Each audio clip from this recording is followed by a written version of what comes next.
என்னம்மா இப்படி ஆகும்ட்டு நான் நினைச்சே பார்க்கல. சத்தியா இருக்கக்கூடிய இடம் எங்கன்னு கண்டுபிடிச்சிட்டாங்களா? சித்தி எதுவும் போன் போட்டாங்களா? சித்திக்கு நான் போன் போட்டேன், சித்தி எடுக்கவே இல்லம்மா. நீங்க போன் போட்டீங்களா? ஆமா ஆமா யாழினி, நானும் போன் போட்டு அவ எடுக்கவே இல்லை பாத்துக்க. இந்த பிள்ளை இப்படி செய்யும்ட்டு நான் நினைச்சே பாக்கலம்மா. சே, எப்படிப்பட்ட பிள்ளை, அமைதியான பிள்ளை, குனிஞ்சதால நிம்மறாத. நம்ம வீட்டுல கண்ட்ரோல் பண்ணி பேசுவோம் அவ்வளவுதான். ரோட்ல போயில பாத்துருக்கேன், குனிஞ்சுக்கிட்டே போகணும், குனிஞ்சுக்கிட்டே வரும். இந்த பிள்ளை இப்படியான்ட்டு எனக்கு இன்னும் அதுல இருந்து மீள முடியல யாழினி. சே, நான் ஆரம்பத்திலேயே சித்திட்ட சொல்லியிருக்கணுமா? எனக்கு ஆரம்பத்திலேயே தெரியும், நம்மளுக்கு கொஞ்சம் சந்தேகம் இருந்தது. அதுக்கப்புறம் தான் உறுதியாச்சு. சே, அப்பவே சித்திட்ட சொல்லியிருந்தா கொஞ்சம் உஷாரா வந்திருப்பாங்கல்லம்மா. என் கல்யாணத்துக்கு காலையில வந்திருந்தா கூட போதுமா இருந்தேன். முன்னக்கூட்டியே வந்ததுனால இந்த வேணை ஆகி போச்சு. இல்லம்மா, அதெல்லாம் தப்பு இல்ல. நீ முன்னக்கூட்டியே சித்திட்ட ஒரு வார்த்தை சொல்லியிருக்க கூடாதா? இப்படி போவான்ட்டு யாரும் என்ன நினைச்சுக்கிட்டா இருப்பாங்க? கனவுல கூட நினைச்சு பார்க்கலையம்மா. என் தங்கச்சி பிள்ளை இப்படி ஆகி போச்சு.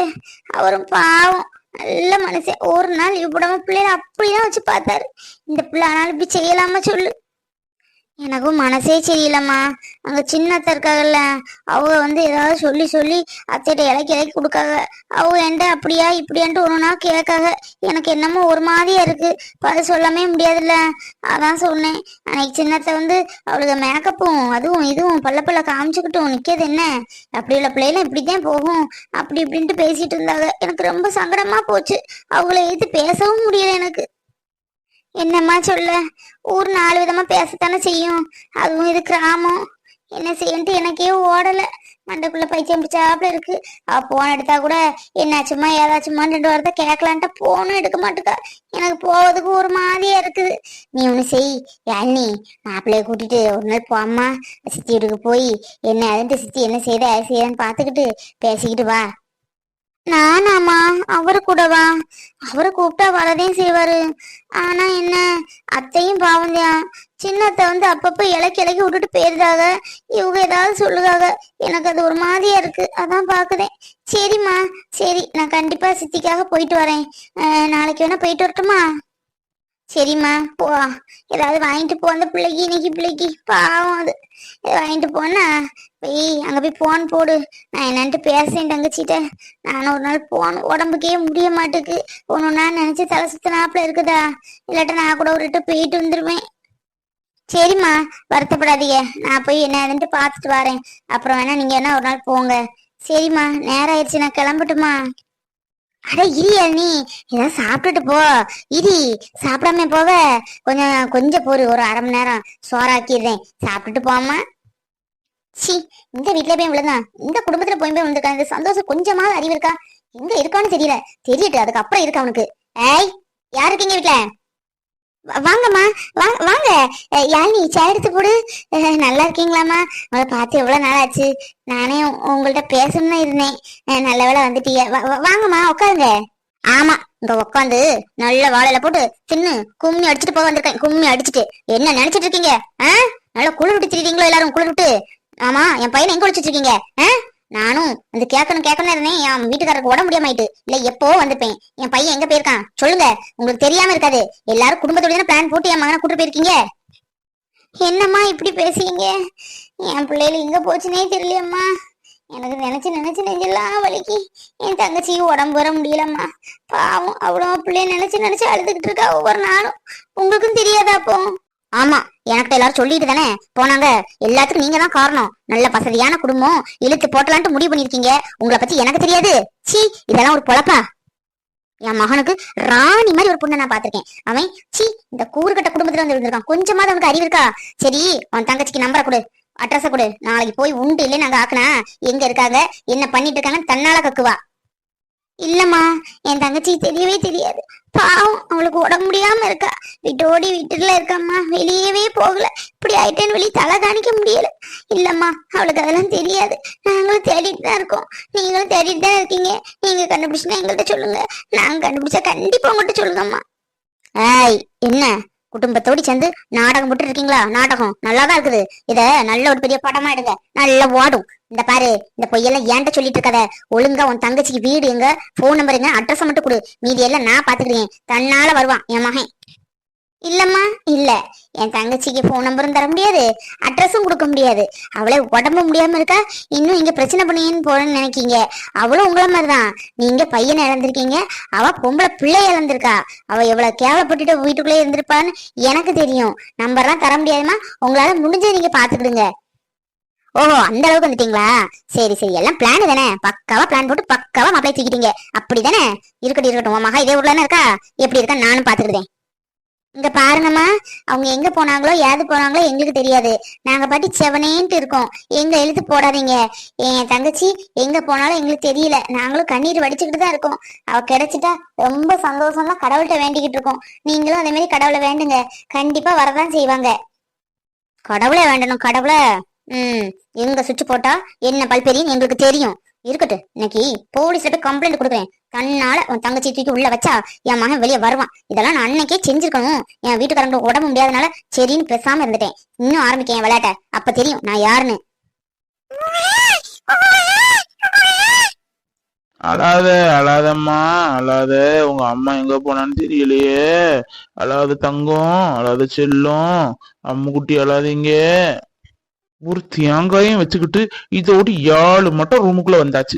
முடிவான் எந்திப்பான் எந்திப்பான்னு பார்த்தா ஒரே தூக்கத்துல கிடக்கான். தூக்கத்துல இவனை இன்னும் தூங்க விட்டா விட்டிய விட்டிய தூங்குவான். ஒரே மிதி மிதிச்சா தன்னால எந்திக்க போறான். சரி பாவமாச்ச புருஷனாச்ச கொஞ்சம் தூங்கட்டும்னு பார்த்தா ஒரேடியா தூங்கிட்டு இருக்கான். மினி, ஏன் என்ன இப்ப சமட்டின?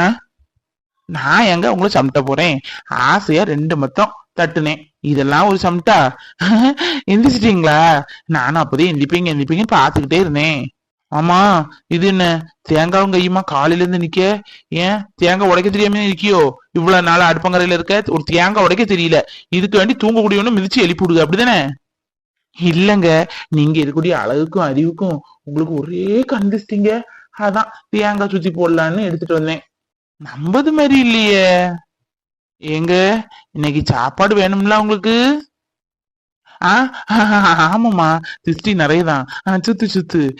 இவ்வளவு பார்த்தா நமக்கு திருஷ்டி எடுக்க மாதிரி ஒண்ணும் தெரியலையே. கொடுத்து போவான். இப்ப சாரு வீட்டுல இருக்கானா, சீக்கிரம் வாவான்னா வரவும் மாட்டான். எங்க போய் சுத்தி எந்த பேய் இழுத்துட்டு வந்தாலும் தெரியலையே. கடவுளே, இந்த தேங்காய்க்குள்ள எல்லா பேயும் ஏறிடணும். ஏங்க, நீங்க ராத்திரி ஆனா திரு திருன்னு முழிக்கீங்களே, உங்களுக்கு தெரியுமா? தெரிஞ்சு முழிக்கீங்களா, தெரியாம முழிக்கீங்களா? என்னது, நான் திரு திருன்னு முழிச்சனா? ஓஹோ, அன்னைக்கு 2 நாள் ஃப்ரெண்ட்ஸ் கூட பார்ட்டிக்கு போயிட்டு வந்து வாய் ஸ்மெல் அடிக்குமேன்னு ஏதோ பேய் பிடிச்ச மாதிரி வந்து படுத்தோம்ல, அத கேட்கா போல. இல்லையம்மா, நான் அப்படிலாம் ஒண்ணும் பண்ண மாட்டேனே. நான் வருவேன், சாப்பிடுவேன், தூங்குவேன், போவேன். இதுதானே எனக்கு டெய்லி ரொட்டீனு. அவருக்கே தெரியல. அப்ப புள்ள இருந்து பேய் வேலை செய்து போல. கடவுளே, இந்த தேங்காய் எல்லா பேயும் இறங்கி என் புருஷனை விட்டு பேய் ஒளிஞ்சு போட்டு சாமியார்கிட்ட இன்னைக்கே கொண்டு தேங்காய் கொடுத்துறாண்டியதான். ஓ, அன்னைக்கு நம்ம ஃப்ரெண்ட்ஸ் கூட போனதை பேய் பிடிச்சிட்டு நினைச்சிட்டா போல. சரி, அப்படியே கொஞ்ச நாள் கண்டினியூ பண்ணுவோம். அப்பதான் நம்ம கிட்ட கொஞ்சம் பயம் இருக்கும். சே, இன்னைக்கு இந்த வேலையும் கிடைக்கலையே. எல்லாரும் சர்டிபிகேட் எல்லாம் கேட்காங்களே தவிர திறமை யாருமே யோசிக்க மாட்டாங்களே. நமக்கு என்ன டேலண்ட் எல்லாமே இருக்கும். நம்ம கேட்ட கொஸ்டின்லாம் ஆன்சர் பண்ணதானே செஞ்சோம். ஷோ, ஜாயின் பண்ண சொல்லுவாங்க. சம்பளம் இல்லாம சர்டிபிகேட் கிடைக்கிறத சும்மா வேலை பார்க்க முடியுமா? அதுக்கு நம்ம வேற கம்பெனி ட்ரை பண்ணலாமே. சந்தோஷ், வந்துட்டீங்களா? எப்படி இன்டர்வியூலாம் எப்படி பண்ணீங்க? நல்லா போச்சா? அட சொல்லுங்க சந்தோஷ், இன்டர்வியூல சும்மா டான் ஆன்சர் பண்ணிப்பீங்களே, அவங்களே மூக்குல விரல் வச்சிருப்பாங்களே. ஏப்பா, இவ்வளோ நாலேஜ் அப்படின்ட்டு நாளையில ஜாயின் பண்ண சொல்லிருப்பாங்களே. இல்ல இல்ல சத்யா, நீ சொன்ன மாதிரி எல்லாத்துக்கும் டான் டான் ஆன்சர் பண்ணேன். என்ன ஒண்ணு, சர்டிபிகேட் கேட்காங்க. சர்டிபிகேட் இல்லாம ஜாயின் பண்ணா பண்ணுங்க, ஆனா அது வரைக்கும் சேலரி வராதுன்னு சொல்லுவாங்க. சர்டிபிகேட் வந்ததுக்கு அப்புறம் தான் உங்களுக்கு எல்லா வவுச்சரும் அனுப்பிட்டு அந்த டேல இருந்து தான் நமக்கு ஒர்க்கிங் டேயே வருமா. அப்புறம் தான் சேலரியே கிடைக்குமா. அது வரையும் சும்மா வேலை பார்த்த மாதிரி. சும்மா இப்படி ஜாயின் பண்றதுக்கு அதுக்கு வேற ஏதாவது கம்பெனி ட்ரை பண்ணலாம்ல, அதான் யோசிச்சுட்டு இருக்கேன். அப்படியே சந்தோஷ், சர்டிபிகேட் இல்லாம எங்கேயும் வேலைக்கு எடுக்க மாட்டாங்க தான். சரி, டேலண்ட் இருக்க, அதை வச்சாவது எடுக்கலாம்ல வேலைக்கு. சந்தோஷ், எனக்கு ரொம்ப கஷ்டமா இருக்கு உங்களை நினைச்சா. காலையில் என்னன்னா இன்டர்வியூக்கு லிஃப்ட் கேட்டீங்க, போறேன்னு சொல்லிங்க வேலைக்கு. லிஃப்ட் கேட்டு எவ்வளவு பைக் இருந்து உங்க வீட்டுல, 2-3 காரு, ஒரு டிரைவரு, எல்லாரும் வேலைக்கு ஆள் வச்சிருந்தீங்க. இப்ப பாருங்க, ஒரு பைக்கு கூட இல்ல, நடந்து போறீங்க. எனக்கு ரொம்ப வருத்தமா இருக்கு சந்தோஷ். அப்படிலாம் ஒண்ணும் இல்ல சத்யா. இதெல்லாம் நமக்குள்ள ஒரு ஒரு லைஃப்ல ஒரு பாடமா எடுத்துக்க வேண்டியதான். ஏன் எப்பவுமே லக்ஸரி லைஃப் தான் வாழணும்னு இருக்கா? இப்படியும் ஒரு லைஃப் இருக்கு நமக்கு தெரியும்ல. அது கடவுள் நமக்காக ஏற்படுத்தி கொடுத்த சந்தர்ப்பம்னு நினைச்சுக்கணும். கஷ்டத்தை கூட சந்தோஷமா ஃபேஸ் பண்ணணும் சத்யா. என்னாலலாம் உங்களை மாதிரி நினைக்க கூட முடியல. ரொம்ப கஷ்டமா இருக்கு. எனக்கு ரொம்ப கஷ்டமா இருக்கு சந்தோஷ். செயின் எங்க? நேத்தே கேட்டேன்ல, கழுத்துல செயின் போட்டிருந்தீங்க, செயினை காணல. செயின் எங்க? சத்யா, செயின் வேஸ்டா போட்டு இருக்கு. அது இல்லாம சேஃபும் கிடையாது. தனியா போறேன் வரேன். செயினுக்காக யாராவது என்ன அடிச்சு இடிச்சு போட்டுட்டா நீ என்ன செய்வ? அதான் செயினை கொண்டு பேங்க்ல வச்சுட்டேன். அழகுதான் வச்சிருக்கேன். அதை வச்சு அந்த வீட்டு அட்வான்ஸ் கொடுத்தது. அந்த ரூபா தான் கொஞ்சம் செலவுக்கு வச்சிருக்கேன். அதுக்கிட்ட ஒரு ஜாப் செட் ஆகணும்னு பாத்துட்டு இருக்கேன். என்ன சந்தோஷ் இப்படி எல்லாம் சொல்லுவீங்க? எனக்கு ரொம்ப கஷ்டமா இருக்கு.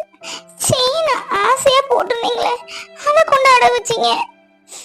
சந்தோஷ் வேண்டாம், நீங்க உங்க வீட்டுக்கே போயிருங்க. என் கூட இருந்து நீங்க எந்த கஷ்டமும் பட வேண்டாம். நீங்க வீட்டுக்கு போங்க சந்தோஷ். நல்லா வாழ்ந்தவங்க நீங்க. என்னால எவ்வளவு கஷ்டம் உங்களுக்கு. சத்யா, லூஸ் மாதிரி பேசிட்டு இருக்கேன். அன்னைக்கே உனக்கு சொல்லியிருக்கேன்ல, பேசாம ஈரி. நடக்கிறதெல்லாம் நல்லதுதான். இன்னைக்கு இந்த வேலையில நாளைக்கு கண்டிப்பா ஒரு வேலையில யாரதான் போறேன். பேசாம ஈரி. என் செல்ல சத்யா இல்ல. ஆமா, பிரியாணி என்னாச்சு? பிரியாணி செஞ்சு கொண்டு வந்து நான் ஃபாஸ்டா வேக வேகமா நடந்து வந்திருக்கேன். லிஃப்ட் கூட கேட்காம என் பொண்டாட்டி ஆசையா பிரியாணி சமைச்சிருக்காளேன்னு. பிரியாணி எங்க செஞ்சியா இல்லையா? போங்க சந்தோஷ், நீங்க சமாளிக்கீங்க. நான் வருத்தப்படுவேன்னு சமாளிச்சு பேசுவீங்க. போங்க. நீங்க எது சொன்னாலும் என்ன கஷ்டமா தான் இருக்கு. நான் வேலைக்கு போறேன்னு சொன்னாலும் நீங்க கேட்க மாட்டேங்க. சத்யா சத்யா, சும்மா இரு சத்யா. சும்மா டென்ஷன் ஆகிட்டே இருக்காது. நம்ம லைஃப்ல எது எது நடக்கும்னு எல்லாம் தெரிஞ்சுதான் நம்ம வந்திருக்கோம். தெரியாம வந்தாதான் இதுக்கெல்லாம் நம்ம கவலைப்படணும். இதெல்லாம் நடக்கும் நம்ம ஏற்கனவே தெரிஞ்சுதான் வந்திருக்கோம். அதனால கவலைப்படாத சரியா? லைஃப் கண்டிப்பா ஒரு நாள் மாறதான் போகுது. கவலையே படாத. பிரியாணி முதல் எடுத்துட்டு வா. என் பொண்டாட்டி செஞ்ச பிரியாணி சாப்பிட வேண்டாமா? வயிறு வர பசிக்கு சத்யா. இதோ இப்ப எடுத்துட்டு வரேங்க. நல்லா இருக்குங்க, எனக்கே பிடிச்சிருக்கு. நேத்து மாதிரி இல்ல, இன்னைக்கு கொஞ்சம் நல்லாவே வந்திருக்கு. சரி எடுத்துட்டு வாங்க, சாப்பிட்டுதான் பாப்போம். ச்சே, இன்னைக்கு அம்மாவுக்கு 500 ரூபா கொடுக்கல, நம்ம தும்சம் பண்ணிரும். எப்படியாவது இன்னைக்கு என்ன வேலையாவது செஞ்சு 500 ரூபாய்க்கு ஏற்பாடு பண்ணிட வேண்டியதான். இதுக்கு முன்னாடி இருந்த மேனேஜரை பார்த்தாலாவது ஏதாவது வேலை கொடுப்பாரு. இவரை பார்க்க புதுசா இருக்காரு. மேனேஜரா இல்ல வேற எதுவும் போஸ்டிங்ல இருக்காரான்னு தெரியலையே. சரி கேட்டு பாப்போம். சார், யார் நீங்க? தெரியாதவங்க யாரும் கம்பெனிக்குள்ள அலோ கிடையாது. நீங்க எப்படி வந்தீங்க? இல்ல சார், நான் தெரியாதவங்க கிடையாது. யாருக்குமே இந்த கம்பெனில 5 வருஷமா நான் வேலை பார்த்திருக்கேன். அதான் மேனேஜர் சாரை பார்க்கலான்னு வந்தேன். யா, நான் தான் மேனேஜர். நான் உங்களை இதுக்கு முன்னாடி பார்த்ததே இல்லையே. இல்ல சார், நீங்க இப்பதான் சேர்ந்திருப்பீங்கன்னு நினைக்கிறேன். நான் 5 வருஷத்துக்கு முன்னாடி வேலை பார்த்தவன். ஓ அப்படியா, சரி சரி. அதுக்கு என்ன செய்யணும் இப்போ? யார பார்க்கணும் நீங்க? இல்ல சார், ஏதாவது வேலை ஏதாவது கிடைக்குமா என்னன்னு கேட்கதான் வந்தேன். பழைய மேனேஜருக்கு என்ன நல்லா தெரியும். ஏதாவது வேலை இருந்தா போட்டு கொடுங்களேன். வேலையா? வேலை இங்க ஒர்க்கிங் ஸ்டாஃப்ஸ் தான் அதிகமா தான் இருக்காங்க. நாங்களே எப்படி 2 பேரை வெளியே தள்ளதுன்னு யோசிச்சுட்டு இருக்கோம். இதுல வேலைக்கு ஆள்லாம் தேவையில்லைப்பா இப்போதைக்கு. சார் ப்ளீஸ் சார், ஏதாவது சின்ன வேலை இன்னைக்கு ஒரு நாளாவது பாக்குற மாதிரி ஏதாவது வேலை இருந்தா சொல்லுங்க சார். சின்ன வேலையா? சரி தம்பி, மூடையெல்லாம் தூக்குவியா? அந்தா கொஞ்சம் மூடையெல்லாம் இருக்குல்ல, அதை கொண்டு ஸ்டோர் ரூம்ல வைக்கணும். இன்னைக்கு வர்றவங்க ஒரு 5 பேர்த்துல 2 பேர் லீவு, 3 பேர் தான் இருக்காங்க.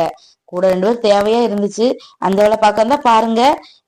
இன்னைக்கு காலையில இருந்து சாயங்காலத்தை வரை வேலை பார்த்தீங்கன்னா 1000 ரூபாய் தந்துருவோம். அட 1000 ரூபாயா? அப்பா, இன்னைக்கு நாளைக்கு அம்மாட்ட கொடுத்துடலாம். அப்புறம் நாளைக்கு எதுவும் வேலைக்குனாலும் போய்க்கலாம். சரி, மூட தூக்க கூடாதுன்னு நினைச்சேன். என்ன செய்ய, நம்ம நிலைமை மூட தூக்கிதான் ஆகணும். வேலை செய்யறதுல எந்த வேலை செஞ்சா என்ன? பொய் சொல்லக்கூடாது, களவு சொல்லக்கூடாது. மத்தபடி எந்த வேலைனாலும் செய்யலாம். சரிடா, சரி கிருஷ்ணா, வேலையை பார்ப்போம். என்ன தம்பி, இந்த மூடை தூக்கிங்களா எப்படி? சரிங்க சார். அதுக்கு என்ன வேலை, என்ன வேலை இருந்தாலும் நான் செய்வேன். அந்த மூடையெல்லாம் தூக்கி ஸ்டோர் ரூம்ல வைக்கணுமா சார்? சரிங்க சார்.